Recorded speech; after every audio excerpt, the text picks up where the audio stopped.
Welcome to the royalty world. Just me and my baby navigating life's way, from messy milestones to learning through our play. Oh, this whole world is a treasure for you, exploring beauty and luxury, everything new. Come and join our royal family in the royalty world. جادو يلا قيمة يلا قيمة ليك يلا قيمة اللزقة.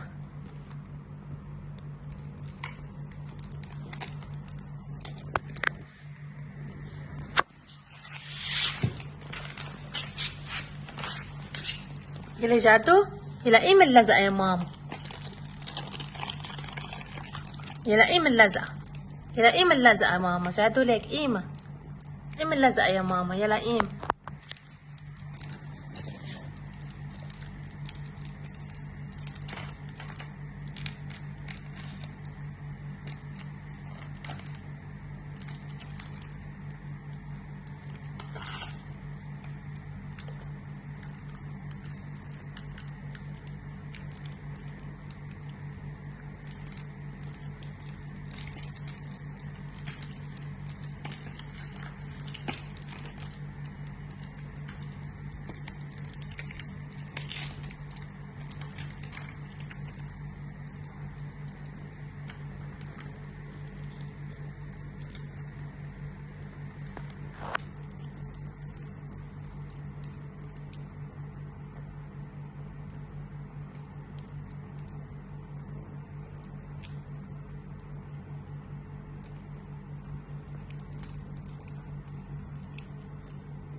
Clap for Jad. Clapping.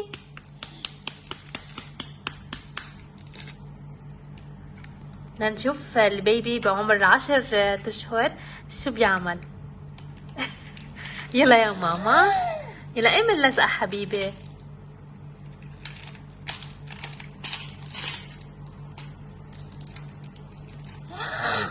ايه يلا يا ماما قيمي اللزقة. فرجيني إذا بتعرفي تقيميه. واو يس. يلا يا ماما خد هيدي بطة. ايه هدي دك. هيدي دك دك دك دك. واك واك واك واك واك واك واك واك واك واك. يلا قيمة هيدي بيبي. يلا قيمة اللزقة يا ماما.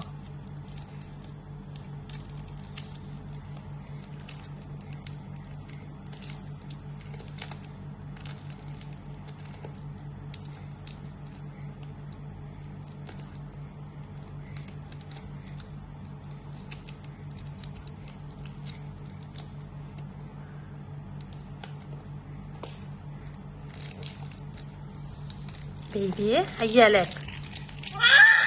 ياي تعمل هيك يا ماما. يلقيمها يلقيم هاي. يلقيم يا ماما للزقة سكوتش. ايما بيبي. يلقيم هاي. برافو بيبي. هيدي يا ماما هيدي.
أكيد ولد بعمر 10 أشهر ما بيكون واعي أكتر من لما بيكون عمره سنة مثلا.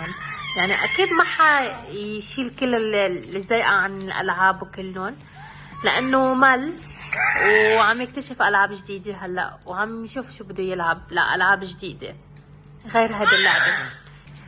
والبيبي جاد قدر يشيل لزقة عن دوغ وعن الدك. الدك هي هونيك. برافو ماما. والبيبي بعمر 10 أشهر أكيد بيمل من هيدي اللعبة، ما بيكون واعي مثل عمره مثلا سنة. اللي يكون عمره سنة قادر أو سنة ونص أو سنتين قادر يستوعب عليك شو عم تحكي معه، قادر يعرف يعمل problem solution وقادر يعمل problem solution. قادر يعرف شو هي البروبلم والسوليوشن اللي لها. ف يعني البيبي شكله مال من هيدي اللعبة، فما قدر يشيل كل اللزقات عن الألعاب. بس يعني كونه بيبي 10 أشهر وشال اللزقة عن هيدا الكلب، يعني معناته انه هو قادر يعرف انه في مشكلة وقادر يحلها. طلع البيبي شايل اللزقة عن هودي التويز. 2 دوجز ودوغ وسيركل. فبيبي بعمر 10 أشهر قادر يشيل اللزقات عن هدول التويز، يعني معناته بيكون عارف انه في بروبلم وهذا السوليوشن اللي لها. البروبلم انه هي اللزقة على التويز، والسوليوشن انه شيلها للزقة عن التويز. فكتير حلو هذا الاكتيفيتي اللي نعمله لاولادنا ونسليهم. ف يعني الاكتيفيتيز اللي انتم بتخترعوها بالبيت الهوم ميد بتكون كمان كتير مسلية للبيبيز، وبتسلوا معكم وبغيروا جو، ما بيملوا. هون لازم نخترع العاب بالبيت كرمال نلعب مع اولادنا ويتسلوا ويغيروا جو. فهذا التويز الباقيين يعني not problem انه ما شيل اللزقة عنهم، يعني بس يعني منا بروبلم. يعني هودي التويز الباقيين البيبي ما شال اللزقة عنهم، منا بروبلم هيدي القصة، يعني اتس اوكي. ان شاء الله بس يصير البيبي اوعى اكتر، مثلا عمره سنة، عمره سنة ونص، سنتين، بيفهم عليكي شو عم تحكي وتطلبوا منه، بيعرف انه لازم يشيل كل اللزقات عن العابه. فهو لحد هلا لانه انا ما انتبهت بالتصوير كان شايل لزقات عن 4 العاب، 2 ducks 1 dog وسيركل، بينك سيركل، والباقيين ما شالن. يعني في عنا سيركل 2 سيركل، في عنا 1 سيركل 2 سيركل 3 سيركل 4 5 1 duck 2 duck fish 1 fish 2 fish، وعنا هيدي الدك مع هيدا الكلب مع الباندا والدك. فان شاء الله نكست مونث حنعيد الاكتيفيتي ونشوف البيبي اذا قادر يشيل اكتر لزقات عن الالعاب. فبعتقد انه بيبي لعمر 10 اشهر شال لزقات عن 4 العاب، يعني انه شيء كتير حلو، كتير منيح انه البيبي عرف انه في مشكلة ولقى لحل انه المشكلة هي اللزقات على الالعاب. السوليوشن اللي لقى انه يشيل اللزقات عن الالعاب. فهيدا الادراك والوعي للبيبي فمن نعتبره كتير جود وكتير منيح لعمر 10 اشهر، انه قادر يستوعب عليكي شو حكيتي معه وشو قلتي له يعمل، وشافك انت كيف عم تقيمي السكوتش عن اللعبه، فهو عرف انه بده يشيل السكوتش عن اللعبه فشال عن 4 العاب. فهذا الشيء كتير منيح للبيبيز، الاكتيفيتي انه نعملهم بالبيت ونلعب مع، ونحن كمان نلعب مع البيبيز بالبيت. فان شاء الله نكست مونث حنعيد هذا الاكتيفيتي ونشوف البيبي اذا حيعمل حيشيل سكوتش اكتر عن الالعاب الاكتر.